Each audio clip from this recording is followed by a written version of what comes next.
ಅರುಣೋದಯದಲ್ಲಿ ಎದ್ದು ಮೊರೆ ಇಟ್ಟೆನು. ನಿನ್ನ ವಾಕ್ಯವನ್ನು ನಿರೀಕ್ಷಿಸಿಕೊಂಡಿದ್ದೇನೆ.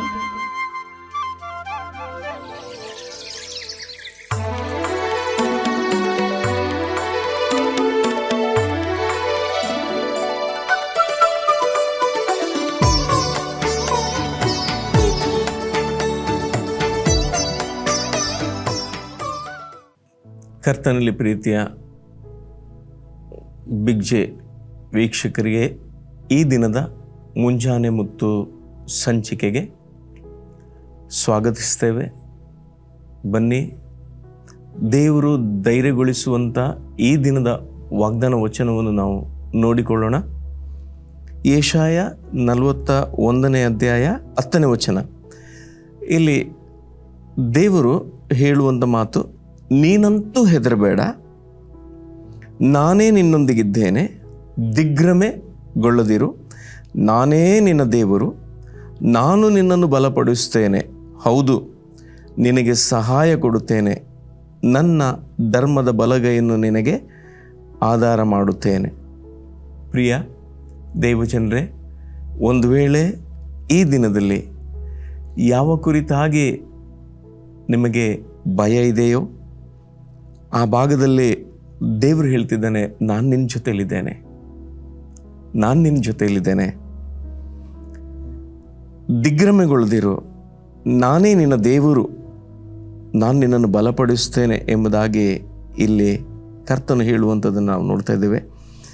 ಆದ್ದರಿಂದ ಯಾವಾಗ ಒಬ್ಬ ವ್ಯಕ್ತಿಯ ಜೀವಿತದಲ್ಲಿ ಭಯ ಅನ್ನುವಂಥದ್ದು ಅಲ್ಲಿ ಬರುತ್ತದೋ ಆವಾಗ ದಿಗ್ಭ್ರಮೆ ಎನ್ನುವಂಥ ಇನ್ನೊಂದು ಸಂಗತಿ ಕೂಡ ಅಲ್ಲಿ ಬರುವಂಥದ್ದನ್ನು ನಾವು ನೋಡ್ತೇವೆ.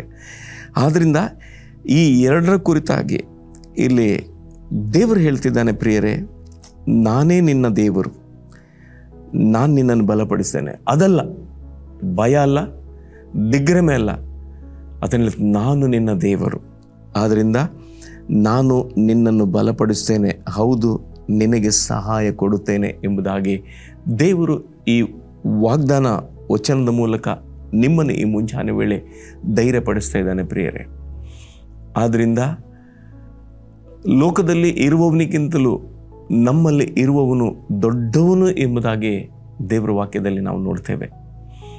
ಆದ್ದರಿಂದ ಪರಿಸ್ಥಿತಿಗಳನ್ನು, ಸ್ಥಿತಿಗತಿಗಳನ್ನು ನೋಡಿ ಆ ವಿಚಾರದ ಒಳಗೆ ನಾವು ಹೋಗಿ ಅದನ್ನೇ ಕುರಿತು ಯೋಚಿಸುತ್ತಾ ನಮ್ಮ ಸಮಯವನ್ನು ವ್ಯರ್ಥ ಮಾಡದೆ ದೇವರು ಏನು ಹೇಳ್ತಿದ್ದಾನೆ, ನಾನು ನಿನ್ನ ಜೊತೆಯಲ್ಲಿದ್ದೇನೆ, ನನ್ನ ಧರ್ಮದ ಬಲಗೈ ನಿನಗೆ ಆಧಾರವಾಗಿ ಕೊಟ್ಟಿದ್ದೇನೆ ಎಂಬುದಾಗಿ ದೇವರು ಇಲ್ಲಿ ಮಾತಾಡ್ತಾ ಇದ್ದಾನೆ. ಪ್ರಿಯರೇ, ಇದೊಂದು ಪ್ರಾಪರ್ಟಿಕ್ ವರ್ಡ್. ಇವತ್ತು ನಿಮ್ಮಲ್ಲಿ ಒಬ್ಬ ವ್ಯಕ್ತಿ ಇವತ್ತು ಇಂತಹ ಸ್ಥಿತಿಯಲ್ಲಿ ಹೋಗುವುದನ್ನು ಕುರಿತು ದೇವರಾತ್ಮನು ಇವತ್ತು ಮಾತಾಡ್ತಾ ಇದ್ದಾನೆ.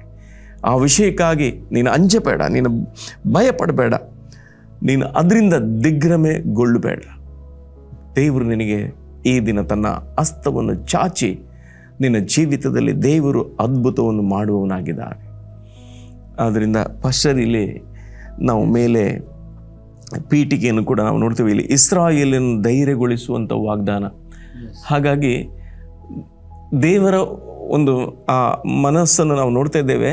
ದೇವರ ಮಗ ಆತನು ಅಲ್ಲಿ ಭಯದಲ್ಲಿ ಆತನು ಇರುವುದು ಅಥವಾ ದಿಗ್ಭ್ರಮೆಯಲ್ಲಿ ಇರುವುದು ದೇವರಿಗೆ ಇಷ್ಟವಿಲ್ಲದ ಒಂದು ಸಂಗತಿಯಲ್ಲಿ. ಎಸ್, ಇಲ್ಲಿ ದೇವರಿಗೆ ಯಾವ ಸಂದರ್ಭದಲ್ಲೂ ಸಹ ನಾವು ಭಯಪಡೋದಾಗಲಿ, ಕಳವಳಗೊಳ್ಳೋದಾಗಲಿ, ದಿಗ್ಭ್ರಮೆ ಪಡೋದಾಗಲಿ, ಗಲಿಬಿಲಿಗೊಳ್ಳೋದಾಗಲಿ, ಇದು ಯಾವುದು ದೇವರಿಗೆ ಇಷ್ಟ ಇಲ್ಲ. ಏಕೆಂದರೆ ಅವ್ರು ನಮ್ಮನ್ನು ಉಂಟು ಮಾಡಿದ್ದು ಅಂಥ ಕಂಡೀಷನ್ಗೆ ಅಲ್ಲ. ಎಸ್ ಪಾಸ್ಟರ್, ಅವರು ನಮ್ಮನ್ನು ಉಂಟು ಮಾಡಿದ್ದೇ ಆತನ ಹಾಗೆ ಸ್ಥಿರವಾದ ಮನಸ್ಥಿತಿ ಇದ್ದವರಾಗಿ,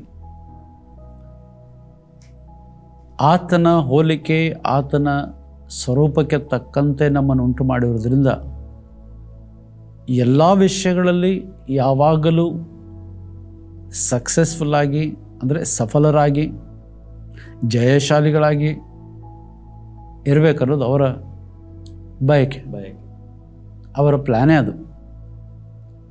ಆದರೆ ನಾವೆಲ್ಲೋ ಆದಾಮ ಅವರು ಪಾಪ ಮಾಡಿದ ನಂತರ ಆ ಕನೆಕ್ಷನ್ ಕಟ್ಟಾಗಿ ನಾವು ದೇವರ ಪ್ಲ್ಯಾನ್ ಬಿಡ್ತೇವೆ, ನಮ್ಮ ಪ್ಲ್ಯಾನ್ ನಾವು ಹಿಡ್ಕೊಳ್ತೇವೆ. ಅಥವಾ ಸೈತಾನನ ಅವನ ಪ್ಲ್ಯಾನ್ ನಮ್ಮ ಜೀವನದಲ್ಲಿ ಏನೋ ಯಾವುದೋ ರೂಪದಲ್ಲಿ ಎಂಟ್ರಿ ಕೊಡಿಸ್ಬಿಡ್ತಾನೆ. ಆಗೇನಾಗ್ತದೆ, ದೇವರ ಯೋಜನೆ ಅಲ್ಲಿಗೆ ಸ್ಟಾಪ್ ಆಗ್ತದೆ. ನಮ್ಮದೋ ಅಥವಾ ಸೈತಾನದೋ ನಮ್ಮ ಜೀವನದಲ್ಲಿ ಕಾರ್ಯಗತ ಆಗ್ತದೆ. ಇವು ನಮ್ಮನ್ನು ಎಲ್ಲ ವಿಧದಲ್ಲಿ ಬಾಧೆಗೊಳಿಸ್ತಾ ಹೋಗ್ತದೆ. ಇದು ಲೋಕದ ಸಿಸ್ಟಮ್. ಇದು ಲೋಕದ ಸಿಸ್ಟಮ್. ಇದು ಇಲ್ಲಿ ಅವರು ಹೇಳುವಂಥ ಶಬ್ದ ನೀವು ಓದಿದ್ರೆ ಅದನ್ನು ದಿಗ್ಭ್ರಮೆಗೊಳ್ಳದಿರು. ದಿಗ್ಭ್ರಮೆ ಅಂದ್ರೇನು? ಏನೋ ಒಂದು ಗೊತ್ತಿಲ್ಲದ್ದು ಅಪಾಯಕಾರಿಯಾಗಿಯೋ ಅಥವಾ ನಮಗೆ ಅಸಾಧ್ಯವಾಗಿಯೋ ಅಥವಾ ನಮಗೆ ಕಠಿಣವಾದ ಕಡಲೆಯೋ ಅನ್ನೋ ರೀತಿಯಲ್ಲಿ ನಮ್ಮ ಎದುರಿಗೆ ನಿಂತಿದ್ದು. ಅದು ಬಂದದ್ದು ಆಶ್ಚರ್ಯ, ಭಯ ಎಲ್ಲವನ್ನುಂಟು ಮಾಡ್ತಾಯಿದ್ದು. ಅದು ಯಾಕೆ ಬಂತು, ಎಲ್ಲಿಂದ ಬಂತು, ಹೇಗೆ ಬಂತು ಗೊತ್ತಿಲ್ಲ. ಅದರಿಂದ ನನಗೆ ಒಳ್ಳೆಯದಂತೂ ಆಗೋದಿಲ್ಲ, ನನ್ನಿಂದ ಕೇಡಾಗ್ತದೆ ಅನ್ನೋಂಥದ್ದು ಗಾಢವಾದ ಒಂದು ಭ್ರಮೆ. ಅದು ದಿಗ್ಭ್ರಮೆ. ಏನು ಮಾಡಬೇಕಂತ ಗೊತ್ತಾಗೋದಿಲ್ಲ, ಎಲ್ಲಿ ತಿರುಗಬೇಕಂತ ಗೊತ್ತಾಗೋದಿಲ್ಲ. ಟೋಟಲಿ ಒಂದು ಎಂತ ಹೇಳ್ತಾರೆ, ಪ್ಯಾರಲೈಸ್ ಆದ ವ್ಯಕ್ತಿ ಹೇಗಿರ್ತಾರೆ ಆ ಟೈಪಲ್ಲಿ ನಿಂತು ಬಿಡ್ತೇವೆ ನಾವು.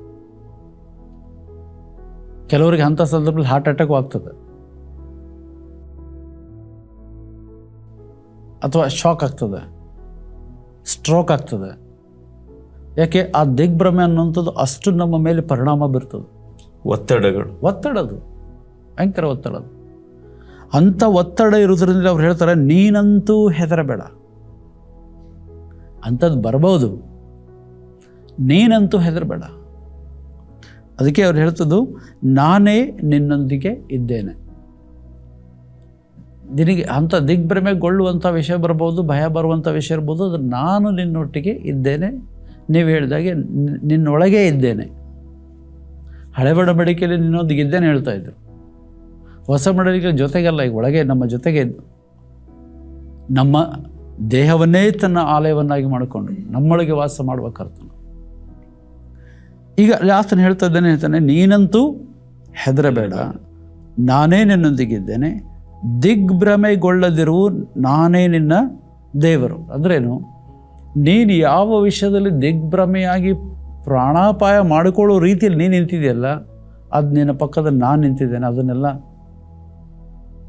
ಒಂದು ಕ್ಷಣ ಮಾತ್ರದಲ್ಲಿ ಇಲ್ಲದ ಹಾಗೆ ನಾನು ಮಾಡಲಿಕ್ಕೆ ಶಕ್ತನಾಗಿದ್ದೇನೆ.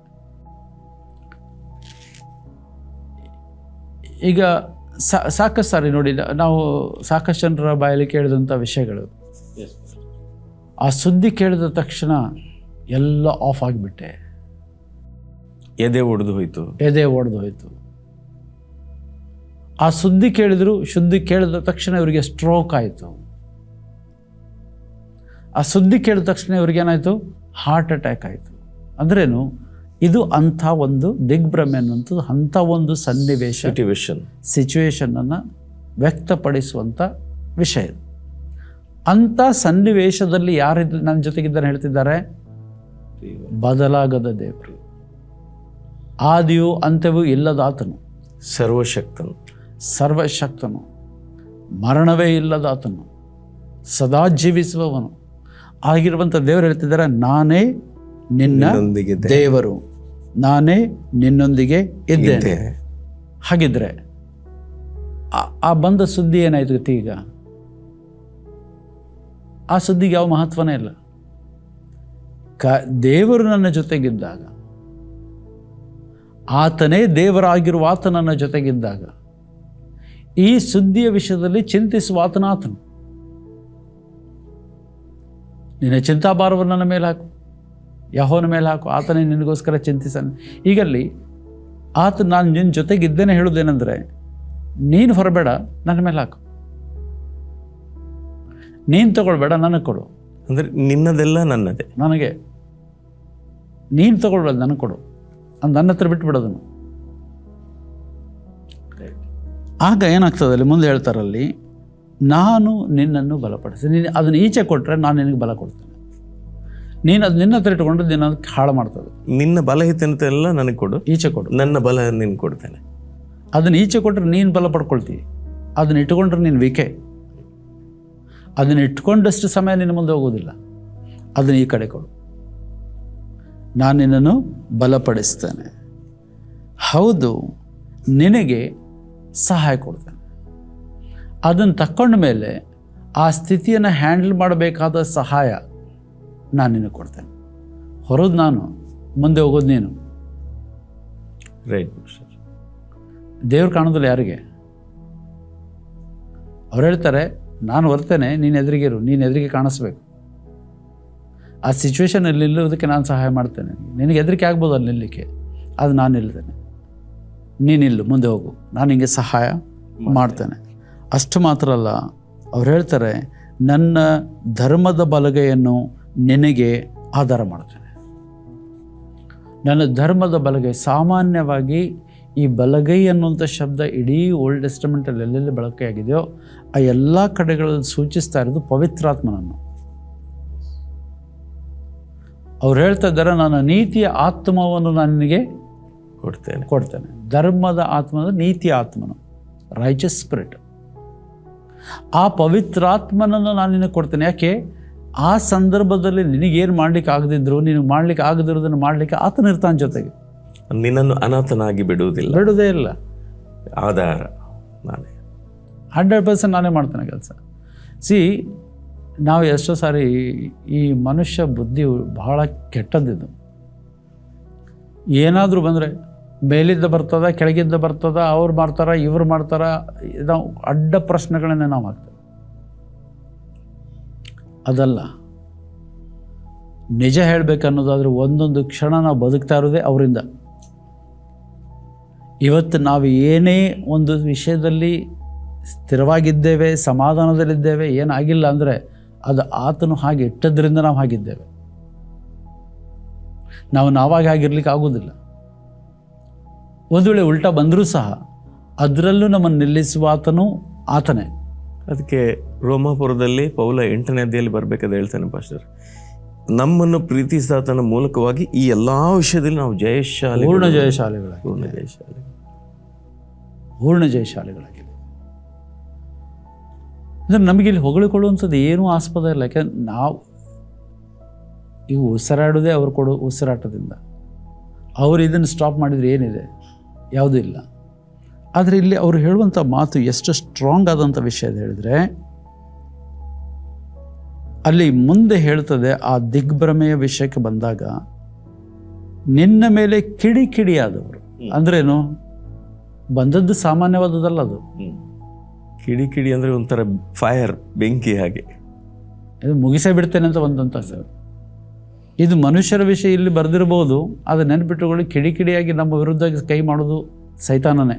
ಅದರಲ್ಲೂ ವಿಶ್ವಾಸಿಗಳಿಗೆ ಸೈತಾನನು ಯಾವಾಗಲೂ ಬೆಂಕಿ ಕಾರ್ತಾ ಇರ್ತಾನೆ. ಹೇಗೆ ಅವರನ್ನು ಮುಗಿಸ್ಬೇಕು ಹೇಳಿ?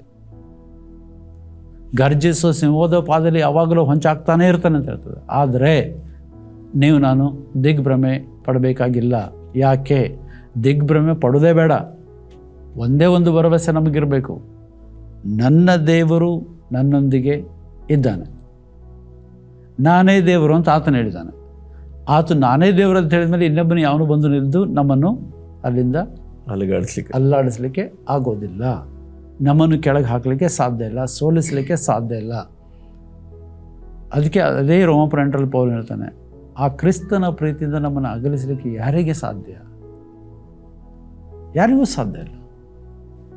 ಸೊ ಈ ಭರವಸೆ ಇವತ್ತು ನಮಗೆ ಕರ್ತನ ಕೊಡ್ತಾ ಇದ್ದೇನೆ. ಪ್ರೀತಿಯ ನಮ್ಮ ವೀಕ್ಷಕ ಬಂಧುಗಳೇ, ನಿಮಗೆ ನನಗಿರುವಂಥ ಸಹಾಯ, ನಿಮಗೆ ನನಗಿರುವಂಥ ಬಲ ನರ ಮನುಷ್ಯನಲ್ಲ. ನಮ್ಮ ಜೊತೆಗಿರುವಂಥದ್ದು ಬಲಿಷ್ಠನಾದ, ಏನೋ ಎಕ್ಸಸೈಸ್ ಮಾಡಿಕೊಂಡು ವೆಪನ್ಸ್ ಇಟ್ಕೊಂಡು ನಿಂತಿರುವಂಥ ಒಬ್ಬ ಮನುಷ್ಯನಲ್ಲ. ನಮಗೆ ಸಹಾಯಕನಾಗಿ ನಿಂತಿರುವ ಆತನು ನಾನೇ ದೇವರು ಎಂಬಂಥ ಒಬ್ಬನೇ ಸತ್ಯ ದೇವರು. ಆ ದೇವರು ನಮ್ಮ ಜೊತೆಗಿದ್ದಾನೆ, ಆತನೇ ದೇವರಾಗಿದ್ದಾನೆ, ಆತನೇ ಬಲಪಡಿಸ್ತಾನೆ, ಆತನೇ ಸಹಾಯ ಕೊಡ್ತಾನೆ. ಅಂದಮೇಲೆ ನಾನು ಯಾವ ವಿಷಯದಲ್ಲಿಯೂ ಚಿಂತಿಸಬೇಕಾಗಿಲ್ಲ. ಇವತ್ತು ಈ ವಾಗ್ದಾನ ಹಿಡ್ಕೊಳ್ಳೋಣ, ಇಡೀ ದಿನವೆಲ್ಲ ಆತನ ಮಹಿಮೆಯನ್ನು ಅನುಭವಿಸೋಣ. ಕರ್ತನನ್ನು ಆಶೀರ್ವದಿಸಲಿ. ಆಮೆನ್. ಆಮೆನ್. ಆಮೆನ್. ಸುವಾರ್ತೆ ತಲುಪದ ಊರು ಇರಲೇಬಾರದು, ಸಭೆಯೂ ಇಲ್ಲದ ಗ್ರಾಮ ಇರಬಾರದೆಲ್ಲಿಯೂ.